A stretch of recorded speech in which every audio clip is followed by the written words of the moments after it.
This episode is brought to you by Paddle. Don't settle for less when you can have more, MOR, with Paddle, your merchant of record. Eliminate the headaches of payments, grow your revenue everywhere, and focus on what you do best, building your product. Get more revenue with less hassle at paddle.com.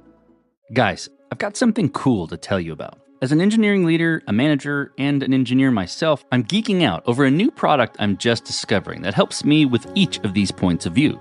The great team at SEMA, builders of the SEMA Intelligence Platform, have been working on what they call the Product Roadmap Radar. It's this integrated solution that uses generative AI to observe your code and Jira in order to summarize, synthesize, and make it easier to deliver your roadmap. It not only helps keep your roadmap on track, but it helps reduce the time engineers spend in meetings. Cue all the engineers clapping. The Product Roadmap Radar is extremely easy to set up. This only takes about 5 minutes. Just enable your integrations and let AI do all the mapping for you. My favorite part? I'm glad you asked. The radar doesn't just tell you about your roadmap. It suggests changes you need to make based on the code that's been written and the stories that have been addressed. No commenting, no special setup, all generative AI. It gives you an outside view of your roadmap based on the code and projects a target completion date based on outstanding work and activity. Again, no comments, no special setup. It even detects shadow work when development is being done but Jira isn't being updated. I'm pretty jazzed about it, and I think you will be too. Take a second to watch a short but awesome demo video. Go to codestory.co/PRR to watch it today. You'll like what you see. This episode is sponsored by Postman. Postman is the world's leading API platform, trusted by 98% of the Fortune 500 and over 40 million developers. Tap into APIs from 18,000 plus companies to power agents that make smarter decisions. Learn more at postman.com/podcast/codestory. This message is sponsored by Melee Search. Today, search isn't just a feature, it's a cornerstone. And Melee Search gives your users the experience they need with lightning-fast performance, full-text search, AI usage, and multimodal capabilities. Melee Search delivers relevant results in less than the blink of an eye. Use the promo code CODESTORY at checkout to get 2 months free at meleesearch.com. That's MEILI search.com. This episode is brought to you by PropelOff. People take authentication for granted, but it's more than how customers log into your product. It's how you manage your relationship with your users. The easiest way to make authentication your advantage is to use PropelOff. PropelOff is more than just functional. It's powerful. With tools like Managed UIs, Enterprise SSO, robust user management features, and actionable insights, PropelOff adapts as your product grows. And the best part? When auth is effortless, your team can focus on scaling, not troubleshooting. That means more releases, happier customers, and more growth for your business. Save dev time, win over your customers, and propel your business forward with PropelOff. Check them out at propeloff.com. That's PROPELAUTH.com. Candidly, if you reflect back to those years, I think there was a lot of stuff that we actually did pretty poorly. It was a whole meme of like, every time the price of Bitcoin goes up, Coinbase goes down. And that was me and my team. Like when Coinbase was going down and we were having scalability issues, it was like my day that was getting completely blown up, trying to figure out what do we actually do. We got to see firsthand, what does it look like to try and scale? What does it look like to fail? What are the key gotchas that we want to avoid if we do this again? And we've really injected a lot of that thinking, those learnings into our work on Base. Because you can't build a global economy unless it works at a massive scale. I'm Jesse Pollak, and I'm the creator of Base. This is Code Story, a podcast bringing you interviews with tech visionaries. Spent 6 months moonlighting. There's nothing on the back end. Who share what it takes to change an industry. I don't exactly know what to do next. Took many goes to get right. Who built the teams that have their back. A company is its people. The teams help each other achieve I was more. proud of our team. Keeping scalability top of mind. All that infrastructure was a Yes, pain. we've been fighting it as we grow. Total waste of time. The stories you don't read in the headlines. It's not an easy thing to achieve, mind Took it you. off the shelf and dusted it off and tried it again. to ride the ups and downs of the startup life. You need to really want it. It's not just about technology. All this and more on Code Story. I'm your host, Noah Laphart, and today how Jesse Pollak is bringing the world onto the blockchain in order to unleash creativity in the global economy.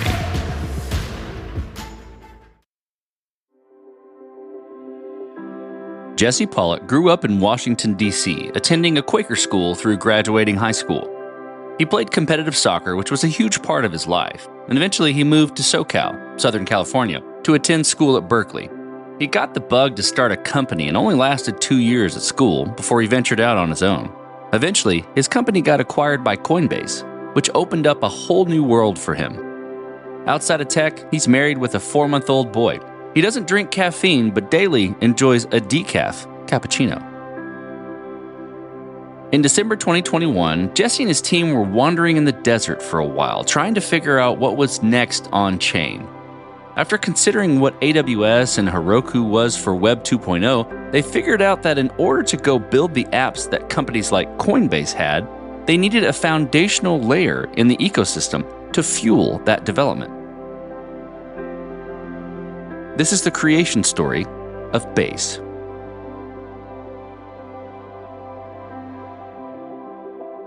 So the best way to think about Base is that it's a global economy. And that global economy is really comprised of a few things. First, there's the underlying chain. And Base is a chain. It's called an Ethereum Layer 2, where people can go and deploy apps. And those apps can range from things like stablecoins, where it's really easy to move money, from people or for businesses, to social apps, where people are building things for creators to help them earn more. And so at the bottom of Base sits that chain, which is really best thought of as a software platform, kind of like the App Store. Then on top of that chain, we have a whole set of tools that make it really easy for people to build. And then finally, on top of those tools, we have really easy way for everyday people to actually access all of those apps, actually do things in this economy. And people are doing all sorts of things. They're obviously, sending and receiving money for free, totally globally. They are using these new social products that actually put more value back in the hands of creators and help them earn money regardless of where they are in the world. They're doing things like growing their assets. So you can actually earn more on chain right now in the Base economy, than in your traditional savings account, because just the products work better for the everyday people who are using them. And so one way of thinking about Base is that it's a new internet almost, where instead of being controlled by a small number of big corporations who take a lot of the value and take that value away from the people who are using the internet, it's open and accessible to everyone, regardless of where you live, regardless of where you're born. And it's built in such a way where when you use the products, you keep the value.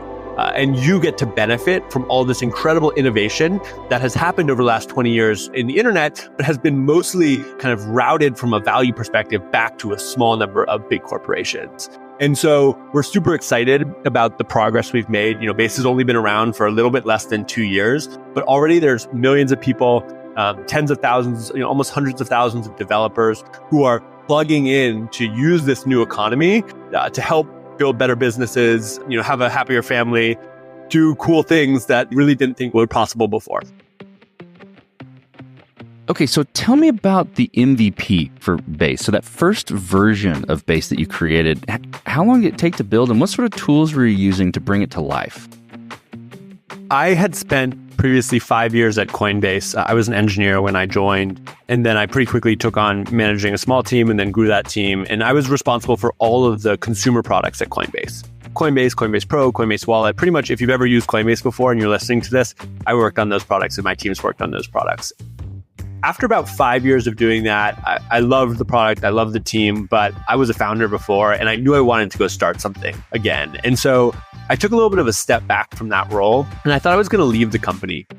I had a bunch of conversations with Brian, who's the CEO, and other people on the exec team, and kind of zeroed in on this idea that, Coinbase has always been a crypto company, but we were also started in 2012. And back in 2012, the only crypto was Bitcoin. And, you just heard me talk about Base and this economy and all of this incredible app possibility. None of that existed in 2012. And so you can kind of think about Coinbase historically as having been built pre all of that innovation being possible. And so what I zeroed in on with kind of the executive team at Coinbase was there was this opportunity for us to almost reimagine Coinbase. If Coinbase was built today, at the time it was 2021, and we had access to smart contracts and we had access to, layer 2 blockchains like Base is today, what would it look like? How could we bring Coinbase from its kind of off-chain history to a new on-chain world? I started investigating that question. First, it was just me. Then I joined by a couple people, and we spent about a year just wandering in the desert. We went through a bunch of different ideas. None of them worked. I talked to, hundreds and hundreds of external folks and internal folks trying to zero in on when I say this thing of like, let's bring Coinbase on chain, what does that actually mean?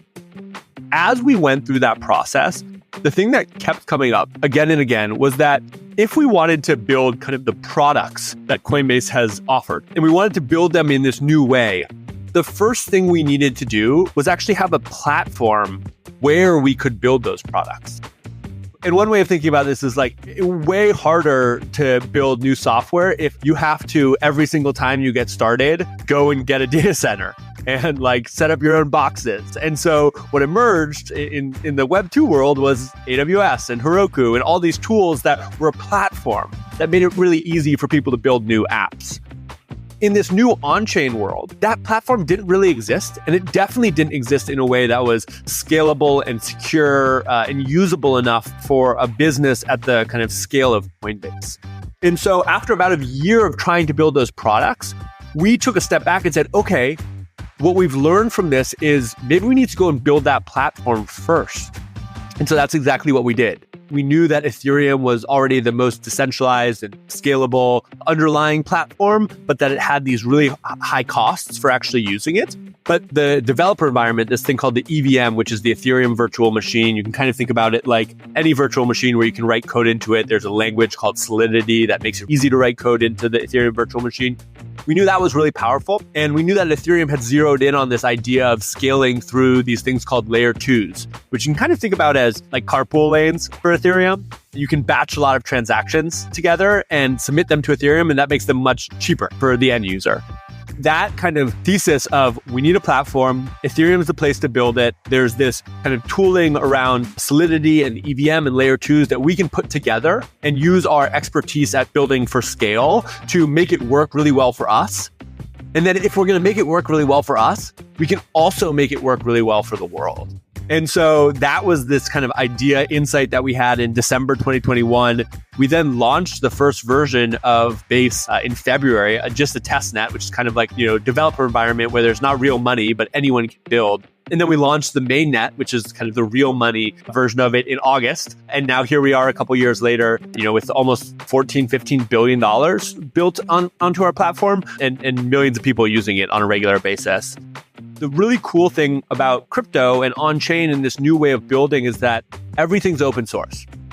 And so a lot of our work was figuring out what are the, really powerful open source solutions that we can leverage to help us move faster. So we worked with this organization called Optimism that had built this kind of software technology stack that's MIT licensed called the OP stack, which let us kind of start building our chain really, really quickly. We collaborated with other teams like the Paradigm team to kind of invest in this thing called Reth, which was an open source client for getting more performance out of our chain. We really leaned into open source tooling on the front end, like VM and WAGMI, that made it really easy for developers to build, so that apps became this really easy thing to go from 0 to 1 on. And we built a lot of relationships across the industry to make sure that as we were putting these pieces together, we were then distilling out the learnings of what was working, what wasn't working, where were the kind of gaps in the developer experience, so that we could actually go and solve them, again, in a fully open source way, so everyone else could benefit from it. And this is probably my favorite thing about crypto. And I think it's, something for Web 2 developers that they might not fully understand, but because these kind of developer platforms like Base are fully open, where all of the code that you publish into Base that runs the apps is running on this kind of shared computer that we all get to look at and build on top of, It's all open source by default. It's all composable by default. So if someone builds something really cool, you can then build on top of it with no permissions required. And that just enables this new way of building that I think a lot of people, when they give it a shot, will actually find that it's kind of like what we have always dreamed about. This episode is brought to you by Paddle. As a startup, you face unique challenges to stay competitive. You and your team need to stay focused on your product, not your payments. You need to do more, MOR, and DIY less. With Paddle. Paddle is your merchant of record, becoming the seller of record for your SaaS transactions, enabling your team to focus on what's important, your product. Paddle handles all payment management across multiple gateways and methods, taking ownership of tax liability while remaining compliant with regulations across all markets. The platform handles all aspects of SaaS billing models, upgrades, add-on, trials, and more. Let's look at the results. MOR revenue optimization is built into Paddle and accounts for up to 16% higher conversion rates, reduced payment failures, localized pricing, and churn prevention, recovering 40% of cancellations. Their developer-friendly tools are API first with comprehensive documentation, removing the burden from your engineers. With Paddle as your merchant of record, you'll generate more revenue, find and keep more customers, grow faster, and stay compliant everywhere. So what are you waiting for? Get more revenue with less hassle at paddle.com. Guys, I've got something cool to tell you about. As an engineering leader, a manager, and an engineer myself, I'm geeking out over a new product I'm just discovering that helps me with each of these points of view. The great team at SEMA, builders of the SEMA Intelligence Platform, have been working on what they call the Product Roadmap Radar.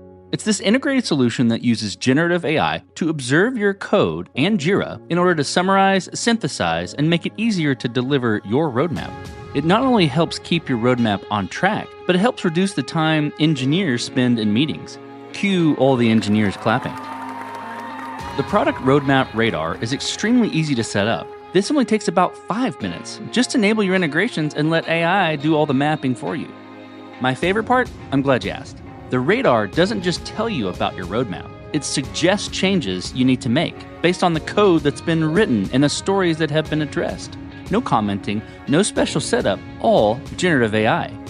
It gives you an outside view of your roadmap based on the code and projects a target completion date based on outstanding work and activity. Again, no comments, no special setup. It even detects shadow work when development is being done but Jira isn't being updated. I'm pretty jazzed about it, and I think you will be too. Take a second to watch a short but awesome demo video. Go to codestory.co/PRR to watch it today. You'll like what you see. This episode is sponsored by Mailtrap, an email platform developers love. Try for free at mailtrap.io. That's mailtrap.io. This episode is sponsored by Postman. APIs are the foundation of reliable AI, and reliable APIs start with Postman. Trusted by 98% of the Fortune 500, Postman is the platform that helps over 40 million developers build and scale the APIs behind their most critical business workflows. With Postman, teams get centralized access to the latest LLMs and APIs, MCP support, and no-code workflows, all in one platform. Quickly integrate critical tools and build multi-step agents without writing a single line of code. Start building smarter, more reliable agents today. Visit postman.com/podcast/codestory to learn more. That's postman.com/podcast/codestory. This message is sponsored by .tech Domains. Picture this. You dig deep and think of an amazing name for your tech startup, spending months to perfect it. And then you settle for a cluttered .com domain with fillers and added words. Yeah, it's really disappointing. That is, unless you get a clean, sharp, and memorable .tech domain. .tech signals loud and clear that tech is at your startup's core. A .tech domain shows your focus and intent, building credibility with VCs and customers, and anyone who sees it knows instantly this is a tech startup. If you are building a tech startup, you want a .tech domain, and that's because it just makes sense. And if I were you, I'd skip the workaround domains and go straight for the loudest signal. Head over to get.tech/codestory or a domain registrar like GoDaddy or Namecheap and grab the perfect .tech domain today. That's get.tech/codestory. So you get that first version built. You were getting some, the traction. Now you're, up to millions of dollars on the platform. How are you building, quote unquote, your roadmap, right? How do you go about deciding what's the next most important thing to do, to build, or to address with Base? Two things kind of guide the way we think about road mapping. One is having a really strong mission and vision. We've always said that our vision is to bring the whole world on chain. So we say 1 million builders, 1 billion people, $1 trillion of assets. And then the way we achieve that vision is our mission, which is to create this global economy that increases innovation, creativity, and freedom. And so every day when I wake up and I think about what am I going to do today, that's where I start. Out of that mission, we've been able to really distill out a clear strategy that helps guide our day-to-day decision-making. And the core parts of that are making it the best and easiest place to build so that anyone can go from zero to an app in minutes. Building this kind of way for anyone to access all of those apps so that everyone, whether they're a consumer or a business, has a reason to get on chain. It's growing our economy and markets so that when people build these products, they're plugged into liquidity and all the financial tools that they need. And then finally, making sure that we're running on a decentralized, scalable platform, because we can't build a global economy unless it's decentralized, because otherwise some single corporation or country is going to take control of it. And so those 4 strategic pillars, that's what guides our day-to-day decision-making. That's what we look at when we're saying, okay, what's the next thing that we pick up? How does it tie into one of these strategic pillars? And then we combine that with what I think is maybe one of the things that has made Base successful from the beginning, which is just a relentless focus on understanding and talking to builders. I talk to probably tens or maybe even 100 plus builders. Now, a lot of it's DMs where I'm in Twitter, I'm in Telegram, I'm in Farcaster. What's working for you? What's not working for you? What are your biggest problems? And then all of that's getting fed back into, okay, here's what we're hearing, here's what I'm hearing, here's what our head of DevRel is hearing, here's what our head of kind of developer product is hearing. Let's synthesize that. Let's combine that with this top-down kind of mission, vision, strategic-oriented kind of road mapping to distill out what's highest leverage, what's going to make the actual most impact. And so that combination of top-down, bottoms-up thinking, I think, has let us both be very long-term in the work that we're doing. So we've made sure that we haven't gotten kind of caught in this local maxima where we just circle something that's not going to, solve the biggest problems over the long term, but also be super responsive to what builders actually need. So when things shift, we can jump right on it and make sure that we're kind of at the cutting edge of what they're actually using to build their products. And I think that second component, the being at the cutting edge, talking to customers, it's super, super important in crypto because it is such a fast moving space, probably related to the fact that it's all open source, where because it's all open source, once something starts happening, everyone else can kind of glom onto it. And so making sure that we are seeing what's happening really quickly and then evolving our thinking and strategy around that, I think has been really, really integral to the success that we've had thus far. I'm curious about team, right? How did you go about building your team? There's early days team, and then there's team now, and maybe even team in the future. But what do you look for in those people to indicate that they're the winning horses to join you? I had a benefit, which was that I'd been at Coinbase for a long time. When I was thinking about, who's the early team, a lot of it was who are the people I know I love working with? And there is this small group of people who I've now been working with for, 8-9 years.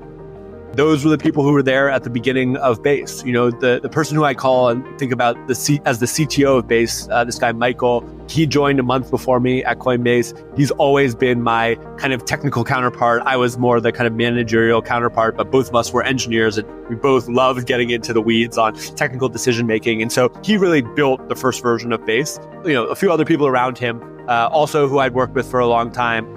And then, when we were starting to scale, it started out with me and Michael and a few other engineers. I then had the opportunity to bring in an engineering leader, Andrew, who today is kind of the head of engineering for all of our chain and builder products, who, again, is someone I'd hired back in 2018 to work on the consumer products, I'd watched grow up, I'd mentored, I'd helped him kind of build out his managerial capability. And he was looking for something new to do. And so he came and joined, I think when we were probably like 5 or 6 people, and then scaled us up to kind of where we are today. I think he's probably leading like 50 or 60 engineers. And that's continued, where so much of the core of what makes Base successful is these people who've just been working on it or working on the space and building trusted relationships for a long time. The second big one is I think we've been very successful in attracting other founders to come and be a part of building Base. And this isn't just Base, this is actually Coinbase. How did I join Coinbase? I got acquired. What brought me to Coinbase and what made me actually get excited about joining through that acquisition process? When I interviewed, every single person I interviewed with had previously been a founder who came into the business. And so that was just this like kind of validating experience where I was like, holy crap, I'm surrounded by founders. And it's the same thing that we've tried to do on the Base team.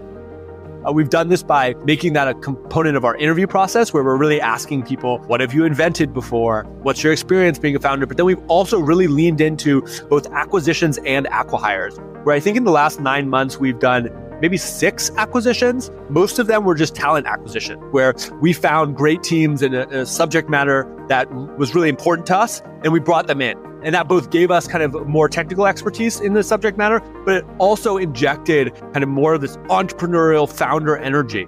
And it's actually really cool because sometimes those two things combine, knowing great people who you've worked with for a long time and opportunities to bring in founders. One of our most recent acquisitions was of a team called Rome that we did in the beginning of January. And that was actually someone who I'd worked with for 5 years at Coinbase, who then left to go start a company, did that for 2 to 3 years, and then we acquired them back into the business. And he's now running all of the engineering for Coinbase Wallet, which is our kind of consumer entry point to Base and the rest of the global economy. And so, yeah, those are probably the 2 big things. It's like making sure that you have these trusted relationships with people, which of course not everyone's gonna be able to do, especially if you're just starting out. Like I remember when I was first starting out and I didn't know anyone. I think if you do have history and context, that's a really powerful lever for making sure that you're attracting and retaining the best folks. And then 2, really leaning into this kind of entrepreneurial talent to make sure that even as you grow, you still kind of retain that hustle of people who wake up every single day thinking about how do we achieve something really ambitious. And yeah, I think that's kind of what makes the Base core team so high impact right now. This episode is brought to you by Propel Off. People take authentication for granted, but it's more than how customers log into your product. It's how you manage your relationship with your users. The easiest way to make authentication your advantage is to use Propel Auth. Propel Auth is more than just functional. It's powerful. With tools like Managed UIs, Enterprise SSO, robust user management features, and actionable insights, Propel Auth adapts as your product grows. And the best part? When auth is effortless, your team can focus on scaling, not troubleshooting. That means more releases, happier customers, and more growth for your business. Save dev time, win over your customers, and propel your business forward with Propel Auth. Check them out at propelauth.com. That's propelauth.com. This episode is sponsored by MailySearch. In today's digital landscape, search isn't just a feature, it's a cornerstone, and you need a user experience that drives customer satisfaction. You need MailySearch. MailySearch has lightning-fast performance, returning answers in less than 50 milliseconds. Yeah, you heard that right. Faster than the blink of an eye. The open-source AI search engine is plug-and-play, so you can get up and running in minutes with smart presets, allowing you to start searching through your data with zero configuration. MailySearch utilizes advanced full-text search and AI, ensuring your results are ultra-relevant with semantic depth. It's multimodal, supporting images, videos, and audio, along with being federated, i.e. searching across multiple data sources. And it's developer-friendly. Whether you're building a content-rich website or enterprise application, MailySearch delivers the experience your users expect and deserve. For a limited time, CodeStory users can get 2 months free. Use the promo code CODESTORY, all one word, at checkout. Just go to MailySearch.com and get started today. That's MEILI search.com. So let's move into scalability. And, given this is This is based on chain, right? You're building things for on chain. I think scalability is something that's factored in to how you build it, but it always has areas that, maybe can rear its ugly head. So I'm curious about how you have approached that, or if there's been interesting areas where you've had to fight it as you've grown. This is one of the most important technical challenges for us on a day-to-day basis. For the first 5 years at Coinbase, I was the person who was responsible for all of the scalability and uptime of Coinbase.com. And that was from 2017 to about 2021, 2022. If you followed along crypto, that was a pretty intense period for Coinbase scalability. A ton of growth, a ton of very rapid kind of injection of demand where the price of Bitcoin went really high and millions of people rushed to try and get access to it. Candidly, if you reflect back to those years, I think there was a lot of stuff that we actually did pretty poorly. It was a whole meme of like, every time the price of Bitcoin goes up, Coinbase goes down. And that was me and my team. Like when Coinbase was going down and we were having scalability issues, it was like my day that was getting completely blown up and trying to figure out what do we actually do. Obviously, lots of reflections on what we could have done better, but I think also a ton of learning for me and for Michael and other leaders who are now working on Base, where we got to see firsthand what does it look like to try and scale, what does it look like to fail, what are the key gotchas that we want to avoid if we do this again. And we've really injected a lot of that thinking, those learnings into our work on Base. Because when we think about scaling Base, you can't build a global economy unless the underlying infrastructure that those people are going to use works at a massive scale. And so that's been our North Star from a technical perspective from the beginning. It's how do we stay ahead of the curve from an adoption perspective by investing early, often, and in a really long-term and strategic way in scalability. We've done that in a bunch of different ways. One is that we've really tried to make it so that our kind of scaling goals are long-term and specific. And so we measure this thing called throughput, basically, which in the traditional world, you might hear about like requests per second, but we use this term called gas per second. And you can kind of think about gas as the measure of computational complexity for something to run on the computer that is Base. So if you want to add two numbers together, that's going to be really simple from a complexity perspective. But maybe if you want to, do a complex swap of different assets, that's going to be more complex. Every single app or transaction that runs on Base is measured in gas. So you can literally look and be like, okay, I did this transaction. Here's how many 100,000 gas it used. And so when we're kind of thinking about scaling Base, the thing we're looking at is how much gas per second can we process? The more gas per second we can process, the more of those transactions and applications we can support. And so when we started working on Base about 2 years ago, we were at something like 2.5 million gas per second. We could compute kind of enough operations that would fill 2.5 million gas. Today, we are at about 35 million gas per second. So that's almost like 18x from where we were just 18 months ago. We literally put curve on the map where we're like, we want to grow X per gas per second every month. And then we've just worked relentlessly to achieve those goals by optimizing all of the software stack that goes into running Base. And where we're going next is we're going to 10x again, and then we're going to 10x again, and then we're going to 10x again. One of the really interesting things about this is that it is very similar in certain ways to the scaling experience I had at Coinbase, but it's also pretty different in one really important way, which was that, when you're trying to scale a kind of off-chain system like Coinbase, there are all of these kind of like dependencies and different systems, microservices that have to kind of work together where one goes down and it's going to cause cascading failures and they're all interlinked. And that introduces all of this kind of hidden complexity that I think is very hard to reason about at times. But the really cool thing about Base and scaling Base is you can kind of think about it like scaling a single computer.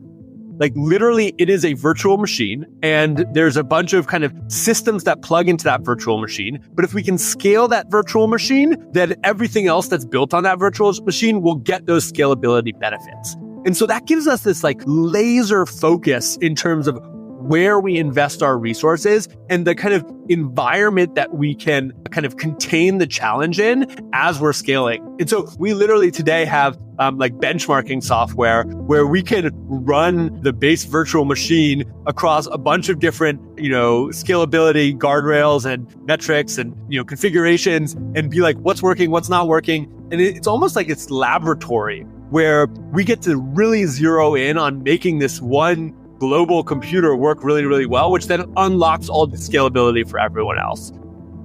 It's been awesome. It's still day one. We have so much more work to do. But again, we can't deliver on this mission of building a global economy unless it's a scalable platform. Okay, so as you step out on the balcony, you look at all that you've built thus far with Base. What are you most proud of? So much to be proud of, I think, on the technology side and the growth and progress. The thing I'm probably the most proud about, though, is the people. One of the things that's really different about Base versus, I think, other traditional software products is the core product that we're actually building. Yes, there's the technology, but the core product is an economy where people are doing things in that economy. And in order to have an economy, you need people. And for us, the primary type of person we need builders. People who are going to come into the economy and build apps or build their creativity or build their community or build their social presence or build a small business. We've done a huge amount of work and I think been very successful in attracting people all around the world, like literally every single country in the world, to come and build on Base. And every day I get to interact with those people. This morning, as I was getting out of bed, I was messaging with a builder in Iran, a builder in Nigeria, a builder in Argentina, a builder in the Philippines, a builder in the United States, a builder in Canada, a builder in Austria, and a builder in Japan. Like, before I got out of bed, that was my DMs. I was talking with literally like 10 people in different countries all around the world. And all of them are coming at the problems they're solving with different perspectives, with different cultural groundings. But we've been able to create this ethos, and we talk about it as like being based, which for us means, working hard, means doing the right thing. It means staying optimistic. It means pushing boundaries with creativity. It means putting the team over the individual. Like, that's what being based means. We've been able to attract all of these based builders in every single part of the world who are bringing their unique perspectives, their unique skill sets to build their own products and to help us grow the economy. And getting to wake up and do that every single day and get to be with all these people as we take on super hard challenges and learn and fail and grow, it's like the greatest honor and joy of my entire life. And it's something that I'm super proud of because I do think that there's this kind of thread of being based that all of us have been attracted to and that all of us kind of rally around, which I believe has a pretty powerful opportunity to make the world a better place. Because if we embodied those values, like doing the right thing, as we're building this new internet and as we're proliferating this new software platform and all the apps that are going to be built on top of it, I think that's going to lead to people building better products that work better for everyday people, that put more money and value and ownership back in the hands of the people who I think have mostly gotten a raw deal over the last 20 years. Let's flip the script a little bit. Tell me about a mistake you made and how you and your team responded to it. I mean, one that's very top of mind for me right now is I think early on in the kind of journey of Base, we had this vision and mission, obviously, of building a global economy. But there were a lot of moments where we kind of made footfalls about, as we were trying to communicate, what did that mean? And how could we actually go to a place other than where I live, the United States, and make an impact? And we did it in kind of bad or wrong ways.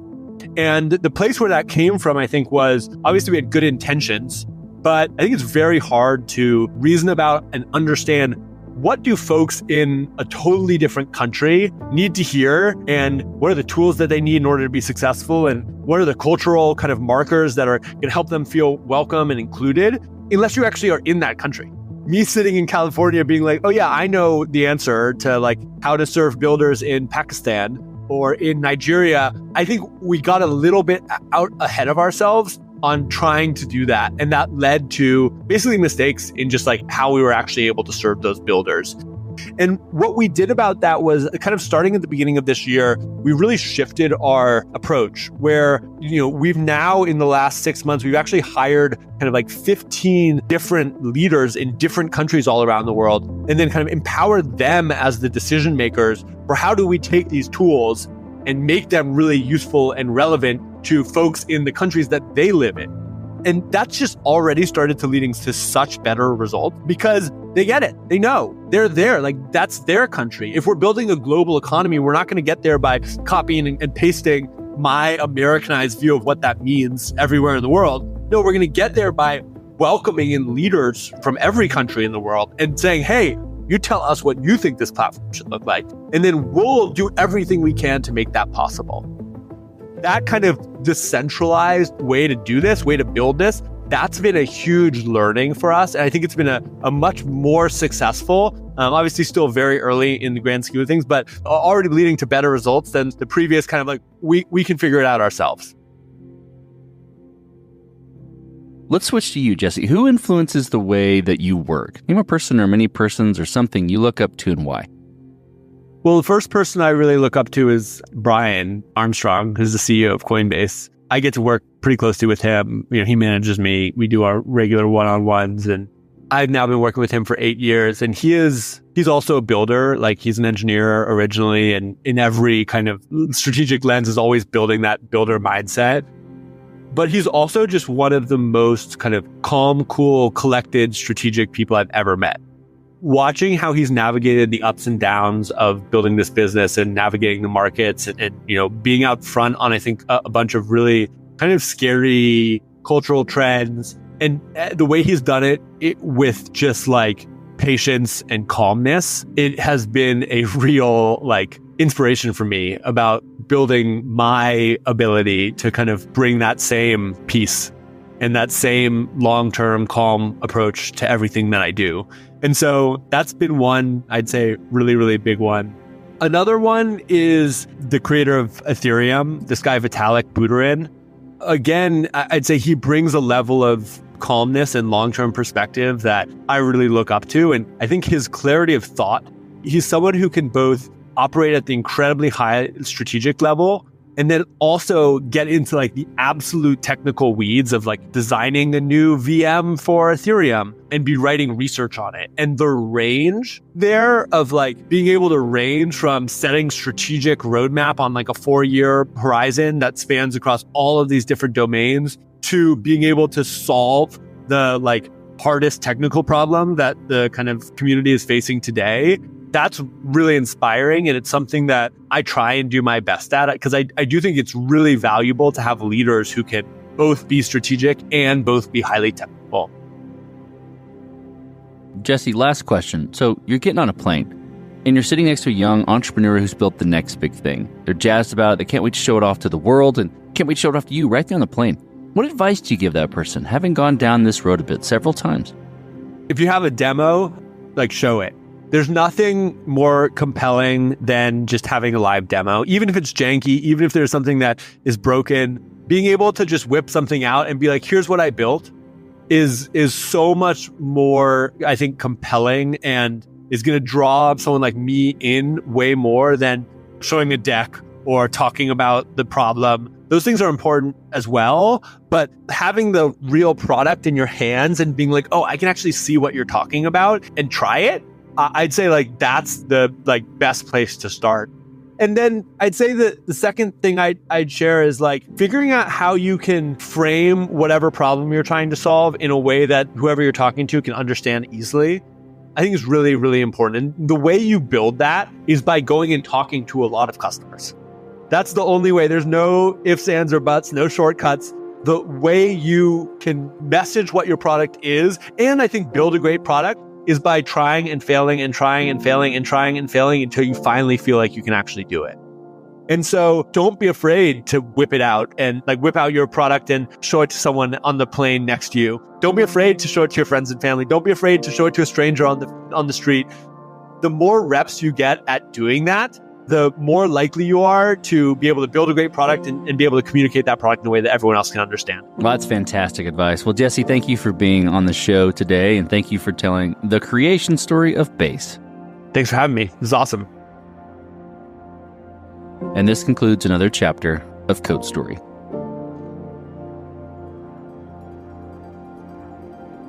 Code Story is hosted and produced by Noah Labhart. Be sure to subscribe on Apple Podcasts, Spotify, or the podcasting app of your choice. And when you get a chance, leave us a review. Both things help us out tremendously. And thanks again for listening.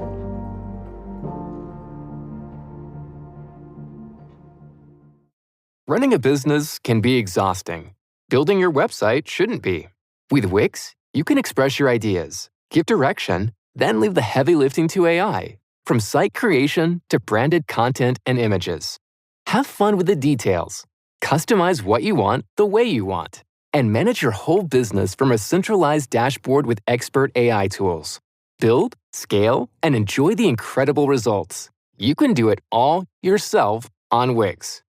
Why choose between the NASDAQ 100 and Bitcoin exposure when you can have both? For those seeking to combine traditional markets and Bitcoin exposure without the complexities of digital wallets or direct token ownership, the OOQB ETF from Volatility Shares may provide a solution. Consider the investment objectives, risks, charges, and expenses carefully before investing. Read the prospectus at volatilityshares.com. OOQB does not invest directly in Bitcoin but gains exposure through futures contracts. Foresight Fund Services, LLC is the distributor. Whether it's work, play, or a little of both, the right vehicle makes all the difference. No matter where you're headed, Ted Britt Chevrolet is here to find the perfect vehicle at an incredible price.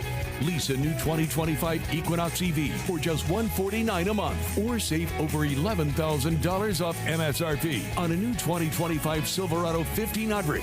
Visit Ted Britt Chevrolet today in Sterling for savings that take you further, or shop online at tedbrittchevrolet.com. Together, let's drive.